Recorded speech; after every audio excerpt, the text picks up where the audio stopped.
Hello दोस्तों, स्वागत है आपका हमारे इस यूट्यूब चैनल एग्जाम वर्ल्ड में। और मैं हूं श्रीकांत और आज हम लोग पढ़ेंगे क्रॉनिकल के ये मई 2021 का संस्करण। ठीक है, शुरू करने से पहले मैं बता दूं कि जो मेरे चैनल पर नए हैं उनको खासकर ये इन्फॉर्म कर देना जरूरी है, क्योंकि ये वीडियो जो आपको क्रॉनिकल का है वो कंप्लीट क्रॉनिकल नहीं है। एक्चुअली इस वीडियो में उस टॉपिक को कवर हम लोगों ने नहीं किया है जो प्रतियोगिता दर्पण के बुक में पब्लिश किया गया था। ठीक है, क्योंकि उस सारे टॉपिक को मैंने प्रतियोगिता दर्पण के वीडियो में कवर कर दिया है और रेस्ट जो एक्स्ट्रा टॉपिक थे क्रॉनिकल में सिर्फ उसे ही इस वीडियो में कवर किया गया है। ठीक है, एक्चुअली देखा जाए तो ये वीडियो आने में काफ़ी देरी हो गई इस बार, क्योंकि अभी कोविड-19 के दौर में ये सभी पर असर डाल रहा है। ठीक है, इसलिए ये वीडियो काफ़ी देरी से आ रही है। चलिए फिर भी कोई बात नहीं, नेक्स्ट टाइम से वीडियो टाइम पे आ जाएगी। तो चलिए शुरू करते हैं राष्ट्रीय घटनाक्रम से। पहला टॉपिक है आपको संवाद पहल। ठीक है, संवाद पहल का अगर देखा जाए फुल फॉर्म, तो संवाद का फुल फॉर्म होता है support advocacy and mental health intervention for children in vulnerable circumstances and disease. ये पहल जो है वो पंचायती राज मंत्रालय के सहयोग से 5 वर्ष के लिए 56 करोड़ रुपए की लागत से चलाया जा रहा है। ठीक है, और संवाद पहल के बारे में देखा जाए तो ये कब से शुरू हुआ था, तो ये शुरू हुआ था जून 2020 में। ठीक है, चलिए, और इसमें देखा जाए तो जो महिला और बाल विकास मंत्रालय है, फिर national institute for mental health and neuro sciences जो बैंगलोर का है, उसकी अगुवाई में ये संवाद परियोजना का वित्त पोषण कर रहा है। ठीक है, देखिए इसमें आगे देखिए तो छोड़े गए जो अनाथ बच्चे हैं, जो तस्करी से बचाए गए बच्चे या कानूनी रूप से संघर्षरत बच्चों के मानसिक स्वास्थ्य की देखभाल करना इस पहल का मुख्य उद्देश्य है। ठीक है, इसमें आगे है कि विशेष रूप से जो संकट और कमजोर परिस्थिति में रह रहे बच्चों के लिए मानसिक स्वास्थ्य की सुरक्षा के लिए 28 राज्यों में 41,000 से अधिक कर्मियों को प्रशिक्षित किया जा रहा है। ठीक है, चलिए नेक्स्ट टॉपिक देखते हैं। चलिए नेक्स्ट है 2019-20 में राष्ट्रीय स्वास्थ्य मिशन की प्रगति। तो देखिए 23 मार्च 2021 को वित्त वर्ष में यानी 2019-20 के वित्त वर्ष में राष्ट्रीय मिशन की प्रगति के बारे में जानकारी दी गई। इसका मुख्य लक्ष्य क्या था, तो लक्ष्य था कि मातृत्व मृत्यु दर में कमी करते हुए प्रति 1000 जीवित जन पर 1 लाना था। फिर शिशु मृत्यु दर में भी कमी करते हुए जो प्रति 1000 जीवित जन पे 25 तक लाना था। ठीक है, फिर देखा जाए तो कुल प्रजनन दर जो है वो कम करते हुए 2.1 के स्तर तक लाना है। ठीक है, इसके और भी लक्ष्य हैं, जैसे कि मलेरिया से प्रतिवर्ष होने वाली जो मौतें हैं वो प्रति 1000 पर 1 करना था। फिर देश में वर्ष 2025 तक जो तपेदिक यानी टीबी, जिसे ट्यूबरक्लोसिस कहते हैं, महामारी को समाप्त करना है। ठीक है, फिर आपको गर्भवती महिलाओं के लिए सम्मानजनक और गुणवत्तापूर्ण निःशुल्क स्वास्थ्य सेवाएं प्रदान करने के लिए सुरक्षित मातृत्व आश्वासन यानी सुमन पहल की शुरू की गई है। ठीक है, चलिए नेक्स्ट टॉपिक देखें। नेक्स्ट टॉपिक है भारतीय सेना दुनिया का चौथा सबसे ताकतवर सेना बना। तो देखिए ये जो 21 मार्च 2021 को रक्षा वेबसाइट जो है मिलिट्री डायरेक्ट, उसके द्वारा एक जारी अध्ययन के अनुसार भारत के पास चौथी सबसे मजबूत सैन्य शक्ति है। सैन्य शक्ति की मजबूती के अनुसार अगर देखा जाए तो सबसे मजबूत हो गया चीन का, फिर आपको दूसरे स्थान पर आता है संयुक्त राज्य अमेरिका का, जिसको अंक दिया गया है 74। ठीक है, फिर तीसरे स्थान पर आता है आपको रूस का, जिसका अंक है 69, और चौथे स्थान पर आता है भारत का अंक है 61। फिर आपको 5वें स्थान पर देखा जाए तो फ्रांस है, और 9वें स्थान पर आपको आता है यूनाइटेड किंगडम। ठीक है, फिर देखिए अगर सैन्य बजट के अनुसार देखा जाए तो जो सबसे अधिक सैन्य बजट है वो अमेरिका का है, पहले स्थान पे आता है, वो 732 बिलियन डॉलर। ठीक है, 732 बिलियन जो है वो संयुक्त राज्य अमेरिका का बजट है, रक्षा बजट मतलब सैन्य बजट। और भारत के जो है वो तीसरे नंबर पे आता है। दूसरे नंबर पे आता है चाइना का बजट है 261 बिलियन डॉलर सैन्य बजट है। फिर भारत का देखा जाए तीसरे स्थान पर तो वो है 71 बिलियन डॉलर। ठीक है, चलिए नेक्स्ट देखें। नेक्स्ट है प्रधानमंत्री स्वास्थ्य सुरक्षा निधि। तो देखिए ये 17 मार्च 2021 को संसद के द्वारा चिकित्सकीय गर्भपात संशोधन विधेयक 2020 पारित किया गया। ठीक है, इसमें देखिए तो 24 सप्ताह तक जो भ्रूण है उसके गर्भपात की अनुमति दी गई है। ठीक है, और विधेयक में अब यह प्रावधान किया गया है कि 20 सप्ताह के अंदर गर्भपात के लिए एक डॉक्टर की सलाह की जरूरत होगी और कुछ विशेष श्रेणी वाले महिलाओं में जो 20 से 24 सप्ताह के मामले में 2 डॉक्टर के परामर्श की आवश्यकता होगी। ठीक है, इस विधेयक में जो राज्य स्तर के मेडिकल बोर्ड के गठन का प्रावधान किया गया है और जो यह निर्णय लेगा कि यदि भ्रूण में किसी तरह की विशिष्ट विरूपता पाई जाती है तो 24 सप्ताह के बाद भी गर्भपात उसका किया जा सकेगा। ठीक है, चलिए नेक्स्ट टॉपिक देखें। नेक्स्ट टॉपिक है ओआईसी कार्ड धारकों के लिए अधिसूचना। तो देखिए यह ओआईसी नहीं होगा, मिस्टेक हो गया है, यहाँ होगा ओसीआई। ओसीआई का जो फुल फॉर्म होता है वो होता है ओवरसीज सिटीजन्स ऑफ इंडिया। ठीक है, ओवरसीज सिटीजन्स ऑफ इंडिया। देखिए ये होते वो लोग हैं जो कि भारतीय मूल के विदेश में बसे नागरिक हैं लेकिन वे भारत के नागरिक नहीं हैं। ठीक है, मतलब वो भारतीय मूल के हैं जो विदेश में बसे हुए हैं लेकिन वो भारतीय नागरिक नहीं है, वो नहीं कहा जाता है ओवरसीज सिटीजन्स ऑफ इंडिया।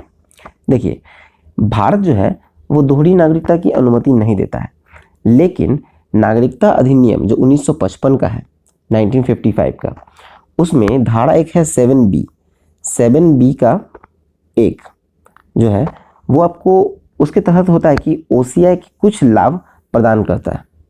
ठीक है, अब इसमें देखिए इस टॉपिक में तो मार्च 2021 में गृह मंत्रालय ने एक गजट अधिसूचना के माध्यम से दोहराया कि overseas citizens of India card धारक NEET, JEE mains, JEE advance या अन्य अखिल भारतीय प्रवेश परीक्षा के आधार पर शैक्षणिक संस्थान में केवल NRI यानी कि अनिवासी भारतीय की कोटाओं में सीट का दावा कर सकते हैं। अधिसूचना में कहा गया कि ऐसे लोग जो किसी तरह का शोध करना चाहते हैं, मिशनरी या तबलीगी कार्यक्रम में हिस्सा लेना चाहते हैं, उन्हें विदेशी क्षेत्रीय पंजीकरण कार्यालय से विशेष अनुमति लेने की आवश्यकता होगी। ठीक है, फिर घरेलू हवाई यात्रा में शुल्क और राष्ट्रीय उद्यान, वन्यजीव अभयारण्य, राष्ट्रीय स्मारक, ऐतिहासिक स्थल और संग्रहालय में प्रवेश शुल्क के मामले में भारतीय नागरिकों के साथ ओसीआई कार्ड धारकों को समानता प्रदान करती है। ठीक है, चलिए नेक्स्ट टॉपिक देखें। नेक्स्ट टॉपिक है विषय आधारित क्यूएस वर्ल्ड यूनिवर्सिटी रैंकिंग 2021। तो देखिए क्यूएस वर्ल्ड यूनिवर्सिटी रैंकिंग एक ब्रिटिश संस्था है। क्यूएस का फुल फॉर्म आपको कहा जाए तो क्वैकेरेली साइमंड्स है। उसका एक वार्षिक प्रकाशन है जो वैश्विक उच्च शिक्षा क्षेत्र में सेवा और विश्लेषण प्रदान करता है। ठीक है, अब देखिए ये 4 मार्च 2021 को जारी जो विषय आधारित क्यूएस वर्ल्ड यूनिवर्सिटी रैंकिंग है उसमें 12 भारतीय संस्थाओं को शीर्ष 100 में स्थान हासिल किया है।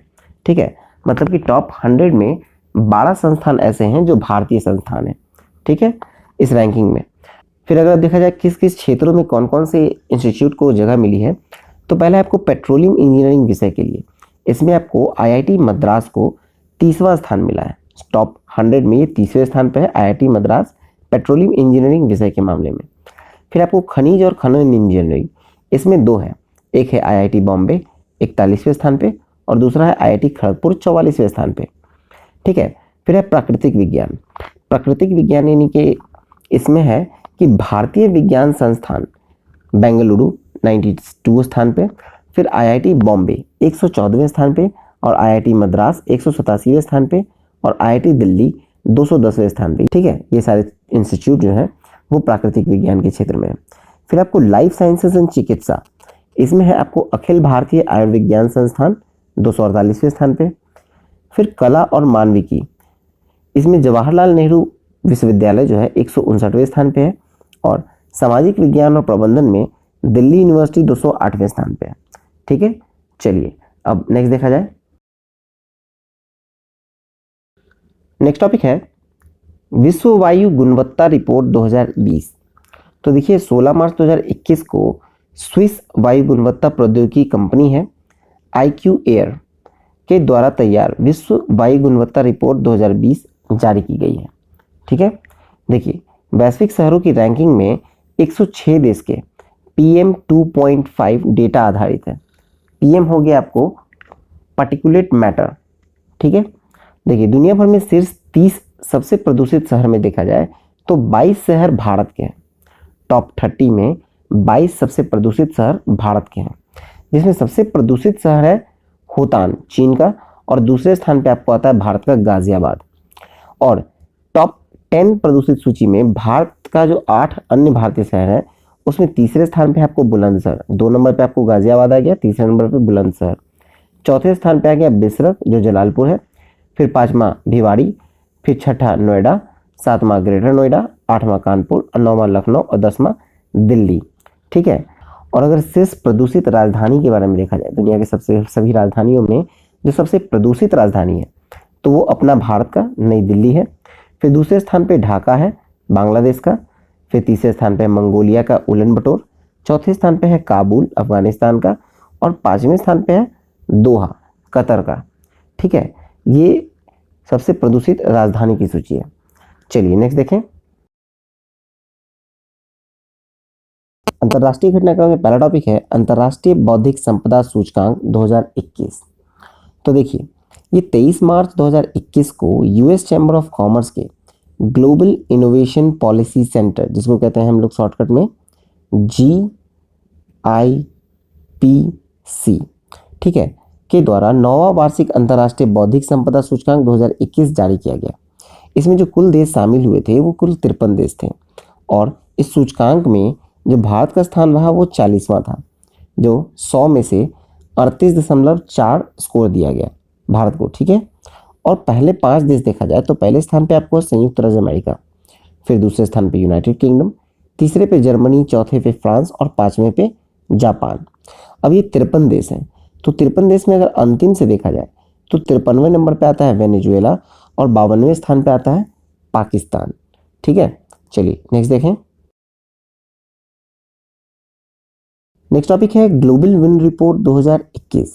तो देखिए, ये 25 मार्च 2021 को ग्लोबल विंड एनर्जी काउंसिल यानी GWEC के द्वारा ये रिपोर्ट प्रकाशित की गई, और वर्ष 2020 में 93 यानी 93 गीगावाट नई क्षमता स्थापित की गई है।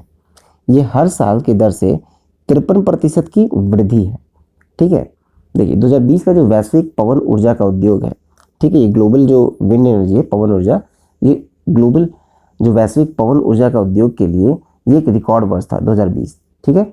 2020 में 93 गीगावाट आ गया, 93 गीगावाट के जो नई क्षमता का स्थापित की गई, और ये हर साल मतलब साल दर साल जो है, देखिए, दुनिया की आधी से अधिक जो पवन ऊर्जा क्षमता है वो सिर्फ 2 देशों के पास है, एक है चीन और दूसरा है अमेरिका। सिर्फ ये दोनों मिलाकर आपको 75% की नई क्षमता स्थापना करता है। ठीक है। इसमें देखा जाए तो जलवायु परिवर्तन में सबसे बुरा जो प्रभाव से बचने के लिए दुनिया को हर साल न्यूनतम 180 गीगावाट नई पवन ऊर्जा क्षमता करने की आवश्यकता है, और कुल वैश्विक जो पवन ऊर्जा क्षमता है वो 743 गीगावाट तक है। मतलब अभी जो है पवन ऊर्जा क्षमता वो 743 गीगावाट तक का है, लेकिन इसमें 180 गीगावाट का जो नया पवन ऊर्जा क्षमता बढ़ाने की आवश्यकता है। ठीक है। देखिए, ये दुनिया को सालाना 1.1 बिलियन टन से अधिक कार्बन डाइऑक्साइड उत्सर्जन से बचाने में मदद कर रहा है, जो दक्षिण अमेरिका के जो वार्षिक कार्बन उत्सर्जन के बराबर है। ठीक है। ठीक है। चलिए नेक्स्ट टॉपिक देखें। नेक्स्ट टॉपिक है श्रवण विकार पर पहली वैश्विक रिपोर्ट। ठीक है, ये फर्स्ट वर्ल्ड रिपोर्ट है ऑन हियरिंग पे। ठीक है, जिसे श्रवण विकार कहते हैं। देखिए, 2 मार्च 2021 को WHO के द्वारा पहली वैश्विक रिपोर्ट जारी की गई है। वर्ष 2050 तक विश्व भर में लगभग 2.5 अरब लोग, 2.5 अरब लोग या प्रत्येक 4 में से 1 व्यक्ति कुछ हद तक श्रवण क्षमता से कमी का सामना कर रहे होंगे। निम्न आय वाले देशों में जो देखा जाए तो विशेषज्ञों की कमी है। ठीक है, लगभग 78% निम्न आय वाले देश में एक नाक, कान और गला जिसे ENT कहते हैं रोग विशेषज्ञ पर 1 मिलियन से अधिक आबादी है। ठीक है, मतलब कि जो ENT का जो डॉक्टर है, विशेषज्ञ है, रोग का विशेषज्ञ, उस पर अगर देखा जाए तो 1 मिलियन से अधिक है आबादी एक डॉक्टर पे। फिर आपको 93% में प्रति ऑडियोलॉजिस्ट पर आबादी के अनुपात लगभग 1 मिलियन है। फिर केवल 17% में प्रति मिलियन आबादी पर एक या एक से अधिक स्पीच थेरेपिस्ट है। ठीक है, भारत में प्रतिवर्ष 27,000 से अधिक बच्चे पैदा हो रहे हैं बाहर। ठीक है, चलिए नेक्स्ट टॉपिक देखें। नेक्स्ट टॉपिक है पानी की कमी पर यूनिसेफ रिपोर्ट। तो देखिए 18 मार्च 2021 को जारी एक रिपोर्ट के अनुसार दुनिया भर में 450 मिलियन से अधिक या 5 बच्चों में से एक पानी के अत्यंत कमी वाले क्षेत्र में निवास करते हैं। नई रिपोर्ट जो यूनिसेफ की है वो है सभी के लिए जल सुरक्षा। ये एक पहल का एक हिस्सा है। ठीक है, ये उन क्षेत्रों की पहचान करता है जहां पानी की खराब गुणवत्ता के लिए साथ ही पानी की कमी को जोखिम होता है। ठीक है, आधे से अधिक बच्चे जो हैं मतलब 58% बच्चे हर दिन पर्याप्त पानी तक पहुंच में कठिनाई होती है। और अन्य प्रभावित क्षेत्र में देखा जाए तो जैसे पश्चिम और मध्य अफ्रीका वहाँ 31% है, फिर दक्षिण एशिया में 25% और पश्चिम एशिया में 23% है प्रभावित क्षेत्र। ठीक है, फिर देखिए दुरुपयोग, खराब प्रबंधन, भूजल के अति निष्कर्षण और मीठे पानी की आपूर्ति के लिए जो दूषित होने वाले पानी की कमी है इसमें इजाफा हुआ है। साथ ही साथ देखा जाए तो जो तेजी से जनसंख्या वृद्धि हो रही है, शहरीकरण हो रहा है, जलवायु परिवर्तन और चरम मौसमी घटनाओं में पानी की कमी को और बढ़ाया है और सुरक्षित पानी की उपलब्ध मात्रा को कम कर दिया है। ठीक है, चलिए नेक्स्ट देखें। नेक्स्ट टॉपिक है पबजी एंटी टेरर 2021। तो देखिए 18 मार्च 2021 को ताशकंद उज्बेकिस्तान में आयोजित जो क्षेत्रीय आतंकवाद रोधी संरचना परिषद है जिसे कहते हैं एंटी टेररिस्ट स्ट्रक्चर रैट्स की 36वीं बैठक के दौरान संयुक्त अभ्यास आयोजित करने का निर्णय लिया गया है। ठीक है, भारत, पाकिस्तान, चीन और संघाई सहयोग संगठन के अन्य सदस्य देश इस संयुक्त आतंकवाद विरोधी अभ्यास यानी पबजी एंटी टेरर 2021 में हिस्सा लेंगे। ठीक है, चलिए नेक्स्ट देखें। अब मूव करते हैं हम लोग आर्थिक वाणिज्यिक परिदृश्य में। इसमें पहला टॉपिक है कि UNCTAD trade and development report.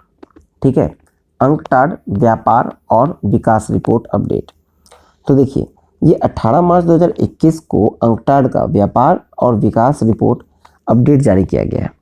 वर्ष 2021 के लिए भारत का जो विकास का पूर्वानुमान लगाया गया है अंकटाड के द्वारा यह है 5% और जबकि 2020 में भारत का जो जीडीपी में संकुचन का अनुमान लगाया गया है वो है 6.9%। फिर आपको अंकटाड के द्वारा 2021 में जो वैश्विक अर्थव्यवस्था में वृद्धि का पूर्वानुमान लगाया गया है वो है 4.7% और वैश्विक अर्थव्यवस्था में 2020 में जो संकुचन का अनुमान था वो था 3.9%। फिर आपको 2021 में अमेरिकी अर्थव्यवस्था में वृद्धि का पूर्वानुमान है 4.5% और जबकि अमेरिका का अर्थव्यवस्था में 2020 में संकुचन का अनुमान है 3.5%।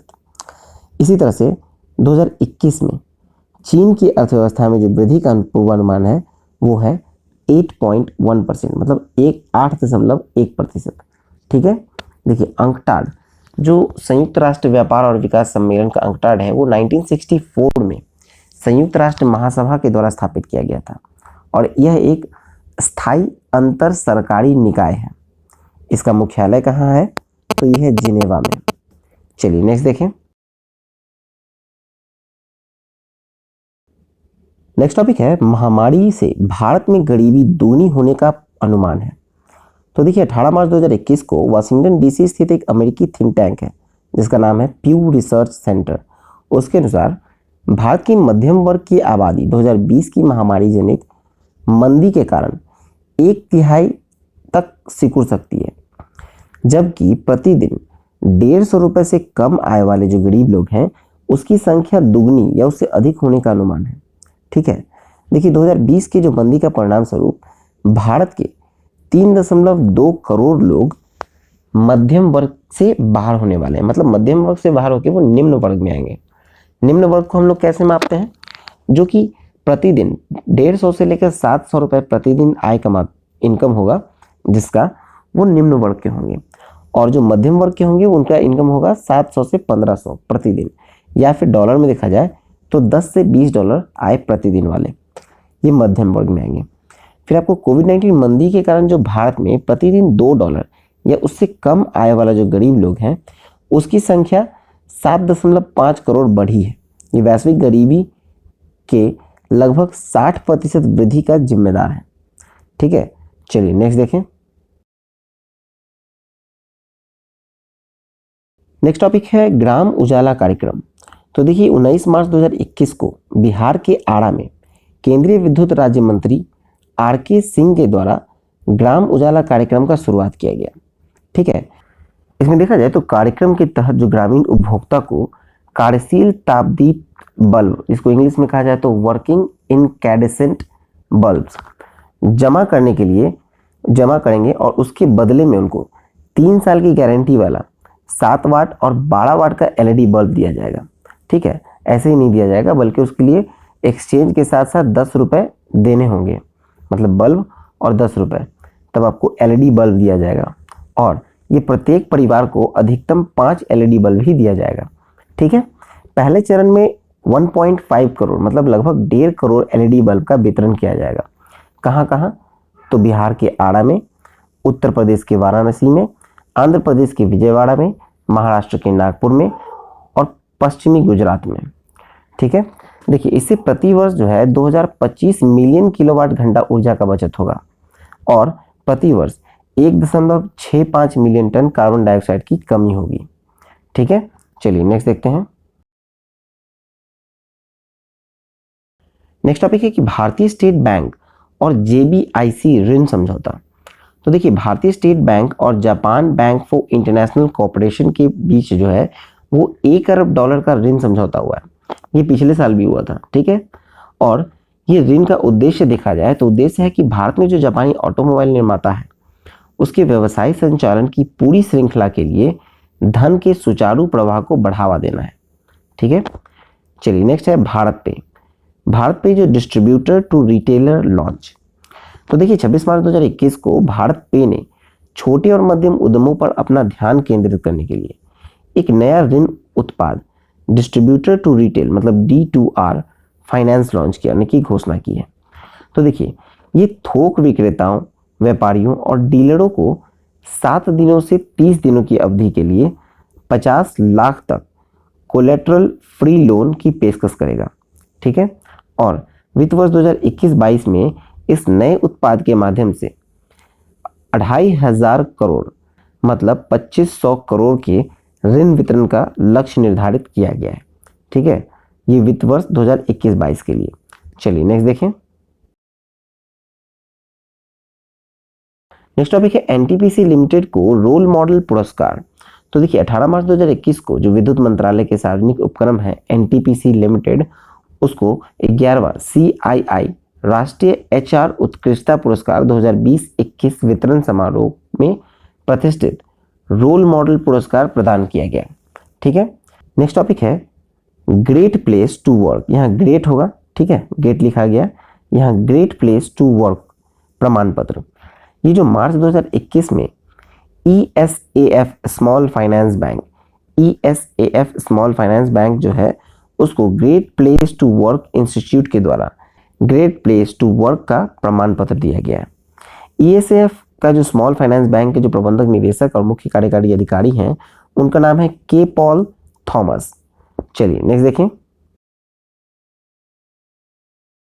अब मूव करते हैं हम लोग नियुक्तियां यानी अपॉइंटमेंट्स की ओर। तो पहला है कि इटली के नए प्रधानमंत्री कौन बने हैं, तो वो है मारियो द्राघी।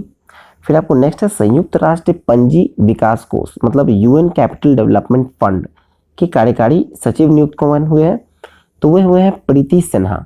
ये भारतीय मूल की इन्वेस्टमेंट और डेवलपमेंट बैंकर हैं। नेक्स्ट है कांगो के नए प्रधानमंत्री, तो ये बने हैं जिन मिशेल सामा लुकोंडे किएंग। फिर नेक्स्ट है आपको राष्ट्रीय सुरक्षा परिषद यानी नेशनल सेफ्टी काउंसिल NSC के अध्यक्ष कौन नियुक्त हुए हैं, तो वो है SN सुब्रमण्यम। चलिए नेक्स्ट देखें। नेक्स्ट है इंडियन बैंक के महाप्रबंधक को बैंक के कार्यकारी निदेशक के रूप में नियुक्त किया गया है, तो वो है इमरान अमीन सिद्दीकी। इमरान अमीन सिद्दीकी जो है वो पहले आपको महाप्रबंधक थे इंडियन बैंक के, जिसको अब कार्यकारी निदेशक के रूप में नियुक्त किया गया। ठीक है, नेक्स्ट इंडियन ओवरसीज बैंक के कार्यकारी निदेशक के रूप में पदभार ग्रहण कौन किए हैं, तो वो किए हैं S श्रीमती। फिर भारतीय खाद्य और पेयजल कंपनी है ब्रिटानिया इंडस्ट्री के जो अतिरिक्त निदेशक के रूप में नियुक्त हुए हैं, तो वो है उर्जित पटेल। आरबीआई के पूर्व गवर्नर जो है वो ब्रिटानिया कंपनी जो है ब्रिटानिया इंडस्ट्रीज उसके अतिरिक्त निदेशक के रूप में नियुक्त किया गया उन्हें। चलिए नेक्स्ट देखें। अब मूव करते हैं निधन की ओर। निधन में पहला है अनिल धारकर। अनिल धारकर का निधन हो गया। वो प्रसिद्ध पत्रकार और लेखक थे। उनकी 74 वर्ष की आयु में निधन हो गई। फिर नेक्स्ट है कमलेश चंद्र चक्रवर्ती। ये भारतीय रिजर्व बैंक के पूर्व डिप्टी गवर्नर, 68 वर्ष की उम्र में इनका निधन हो गया। ठीक है। नेक्स्ट है सुरेंद्र सिंह निज्जर। ये सुप्रीम कोर्ट के पूर्व न्यायाधीश न्यायमूर्ति और 71 वर्ष के थे जिनका निधन हो गया। नेक्स्ट है जॉर्ज सूल्ज। वो एक पूर्व अमेरिकी विदेश मंत्री और वे 100 वर्ष की आयु में इनका निधन हो गया। नेक्स्ट है क्रिस्टोफर प्लमर। ये एक प्रसिद्ध हॉलीवुड अभिनेता थे जिनका 90 वर्ष की आयु में निधन हो गया। चलिए आगे देखें। अगला है वेद मेहता। पद्मश्री, प्रसिद्ध भारतवंशी लेखक और उपन्यासकार जिनका निधन हुआ है 86 वर्ष की आयु में। फिर नेक्स्ट है सत्यपाल। ये भारतीय साड़ी को नई पहचान देने वाले प्रसिद्ध फैशन डिजाइनर सत्यपाल का निधन हो गया 78 वर्ष की आयु में। चलिए नेक्स्ट देखें। अब मूव करते हैं हम लोग पुस्तकें की ओर यानी बुक्स। बुक्स में पहला है saving us a climate scientist case for hope and healing in a divided world. इसके लेखक है कैथरीन हेहो। नेक्स्ट है आपको Hamlet, winner of the women's prize for fiction 2020। इसके लेखक हैं मैगी ऑस्फेरेल। फिर नेक्स्ट है एग्रीकल्चरल एक्ट्स ऑफ 2020। तो इसके लेखक हैं जस्टिन ए के राजन। ठीक है। नेक्स्ट है escaped, true stories of Indian fugitive in London. इसके लेखक हैं दानिश खान और रूही खान। चलिए आगे देखें। अगला है my life in full work, family and our future. इसके लेखक हैं इंदिरा नूई। ठीक है। नेक्स्ट है India's power elite, caste class and culture. इसके लेखक हैं संजय बाड़ू। फिर नेक्स्ट है अमेठी संग्राम, ऐतिहासिक जीत अनकही दास्तां। इसके लेखक हैं अनंत विजय। चलिए नेक्स्ट देखें। चलिए मूव करते हैं अब हम लोग खेलकूद की ओर। खेलकूद में पहला है कि चर्चित खेल व्यक्तित्व। तो देखिए खेल व्यक्तित्व में है आपको ऋषभ पंत। 9 अप्रैल से शुरू होने वाले इंडियन प्रीमियर लीग के मतलब आईपीएल के लिए चोटिल श्रेयस अय्यर के स्थान पर दिल्ली कैपिटल्स के कप्तान नियुक्त किए गए हैं। फिर आपको नेक्स्ट है मार्वलस मार्विन हैगलर। ये पूर्व मिडिल वेट विश्व चैंपियन मुक्केबाज थे जिनका 66 वर्ष की आयु में निधन हो गया है। ठीक है। फिर आपको है अजय रात्रा। ये आईपीएल फ्रेंचाइजी दिल्ली कैपिटल ने 14वें संस्करण के लिए टीम का सहायक कोच नियुक्त किया गया है। ठीक है। दिल्ली कैपिटल के सहायक कोच नियुक्त हुए अजय रात्रा। फिर आपको विनेश फोगाट। विनेश फोगाट के बारे में देखा जाए तो ये 26 से 28 फरवरी 2021 तक कीव यूक्रेन में संपन्न कुश्ती प्रतियोगिता में outstanding Ukrainian wrestler and coaches memorial tournament में भारतीय महिला पहलवान विनेश फोगाट ने 53 किलोग्राम भार में स्वर्ण पदक जीता है। ठीक है। चलिए आगे देखें। नेक्स्ट टॉपिक है road safety world series T20 2020-21। तो ये 21 मार्च 2021 को रायपुर में इंडिया लेजेंड ने श्रीलंका लेजेंड को हराकर रोड सेफ्टी वर्ल्ड सीरीज का पहला संस्करण अपने नाम किया है। टूर्नामेंट में 6 देश के लेजेंड टीम थी। ठीक है। मतलब जो पुराने खिलाड़ी लेजेंड हैं भारत के या अन्य देशों के, वहाँ के लेजेंड खिलाड़ियों ने भाग ली थी 6 देशों के, जिसमें आपको India, Sri Lanka, south Africa, West Indies और बांग्लादेश और इंग्लैंड थे, जिसमें हर टीम का नाम था जैसे इंडिया लेजेंड, श्रीलंका लेजेंड, इस तरह से सभी टीम का नाम था। ठीक है। देखिए प्लेयर ऑफ द टूर्नामेंट जो चुने गए वो तिलक रत्ने दिल्सन चुने गए जो कि श्रीलंका लेजेंड के खिलाड़ी थे। 8 मैचों में इन्होंने 371 रन बनाए। फिर आपको Ravi Gaikwad road safety world series के संस्थापक हैं। चलिए नेक्स्ट देखें। नेक्स्ट है आपको ABN AMRO world tennis tournament 2021। तो देखिए ये 1 से 7 मार्च 2021 तक एटीपी टूर सत्र 2021 की पुरुष टेनिस प्रतियोगिता रॉटरडैम नीदरलैंड में संपन्न हुआ। एकल वर्ग में जो विजेता हैं वो है आंद्रे रुब्लेव रूस के, और उपविजेता है मार्टिन फुकोविक, वो हंगरी के हैं। फिर आपको युगल में देखा जाए तो निकोला मैक्टिक और मैट पाविक दोनों क्रोएशिया के हैं, ठीक है। और जो उपविजेता है वो है केविन क्राविट्स जर्मनी के, और होरिया टेकाओ रोमानिया के, ये उपविजेता थे। चलिए नेक्स्ट देखें। नेक्स्ट टॉपिक है अर्जेंटीना ओपन 2021।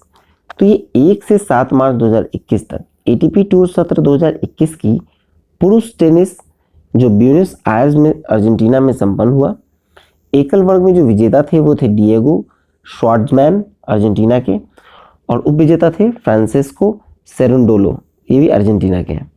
फिर युगल वर्ग में अगर देखा जाए तो विजेता थे टोमिस्लाव बर्किक बोस्निया के, और निकोला कासिक सर्बिया के, ये विजेता रहे युगल वर्ग में। फिर उपविजेता कौन रहे, तो उरुग्वे के हैं एरियल बेहर, और इक्वाडोर के गोंजालो एस्कोबार, ये उपविजेता रहे। चलिए नेक्स्ट देखें। नेक्स्ट है हीरो इंडियन सुपर लीग 2020-21। तो देखिए ये जो टूर्नामेंट है वो 20 नवंबर 2020 से 13 मार्च 2021 तक चला, और ये भारत का फुटबॉल लीग है। हीरो इंडियन सुपर लीग 2020-21 का 7वां संस्करण था जो संपन्न हुआ। गोवा के 3 स्थान पर आयोजन किया गया इसका। विजेता रही मुंबई सिटी एफसी, और ये पहली बार विजेता रही। फिर उप विजेता रहे एटीके मोहन बागान। कि आपको हीरो ऑफ द लीग जो गोल्डन बॉल अवार्ड जीता है वो रॉय कृष्णा ने जीता है एटीके मोहन बागान के। फिर गोल्डन बूट अवार्ड जो है वो इगोर एंगुला एफसी गोवा के हैं। फिर आपको golden glove award Arindam Bhattacharya ATK Mohan बागान के हैं। फिर emerging player of the league जो है वो जीते हैं लालेंग मावी नॉर्थ यूनाइटेड एफसी के। चलिए नेक्स्ट देखें। नेक्स्ट टॉपिक है दिवस। दिवस में हम लोग दिनांक, सप्ताह और विषय भी देखेंगे। देखिए 1 मार्च को जो हम लोग मना रहे हैं वो मनाया है शून्य भेदभाव दिवस, जिसका थीम था एंड इनइक्वालिटीज। तो इसको हिंदी में कहा जाए तो असमानताओं को समाप्त करें। फिर आपको 3 मार्च को है विश्व श्रवण दिवस, जिसका थीम है hearing care for all, screen rehabilitate communicate. फिर आपको 3 मार्च को एक और दिवस है विश्व वन्यजीव दिवस, जिसका थीम था forest and livelihood sustaining people and planet. फिर 7 मार्च को आपको मनाया गया जन औषधि दिवस, जिसका थीम है सेवा भी रोजगार भी। फिर 8 मार्च को मनाया गया अंतर्राष्ट्रीय महिला दिवस, इसका थीम था women in leadership achieving an equal future in कोविड-19 वर्ल्ड। ठीक है, मतलब हिंदी में कहा जाए तो महिला नेतृत्व कोविड-19 काल में विश्व में समान भविष्य की प्राप्ति। फिर आपको 12 मार्च को मनाया गया विश्व किडनी दिवस, जिसका थीम है living well with kidney disease. ठीक है, नेक्स्ट है 14 मार्च। 14 मार्च को मनाया गया अंतर्राष्ट्रीय गणित दिवस, जिसका थीम था एक बेहतर दुनिया के लिए गणित, मतलब इंग्लिश में mathematics for a better world. फिर आपको 15 मार्च को देखें तो विश्व उपभोक्ता अधिकार दिवस। विश्व उपभोक्ता अधिकार दिवस का जो थीम है वो है प्लास्टिक प्रदूषण से निपटान, यानी टैकलिंग प्लास्टिक पॉल्यूशन। चलिए इसमें आगे देखें।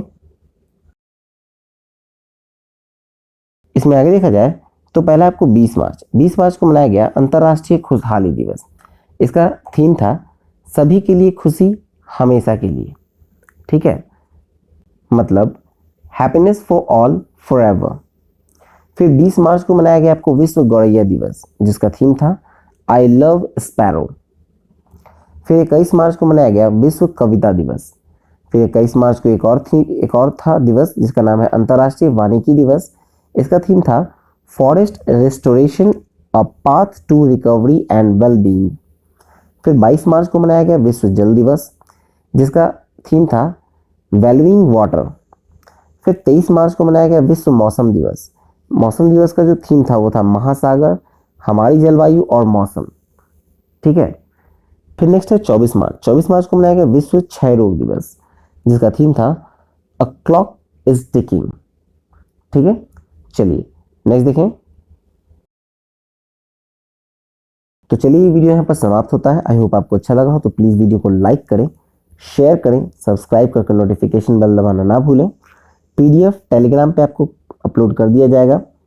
ठीक है, लिंक टेलीग्राम का डिस्क्रिप्शन बॉक्स में दिया गया है, बस दबाकर सब्सक्राइब करें और शेयर करना ना भूलें। ठीक है, ऑल द बेस्ट। और इस कोविड-19 के दौर में अगर ज़रूरत हो तभी बाहर निकलें, नहीं तो प्लीज़ घर पे रहें, क्योंकि स्थिति बहुत ही खतरनाक हो रही है। ठीक है, देखिए एक्चुअली ये इसलिए बोल रहा हूँ क्योंकि मैं खुद उस सेक्टर में काम कर रहा हूँ जो फ्रंटलाइन वर्कर है। ठीक है, इसलिए वीडियो आने में इस बार देरी हो गई। तो चलिए, all the best and thank you for watching exam world.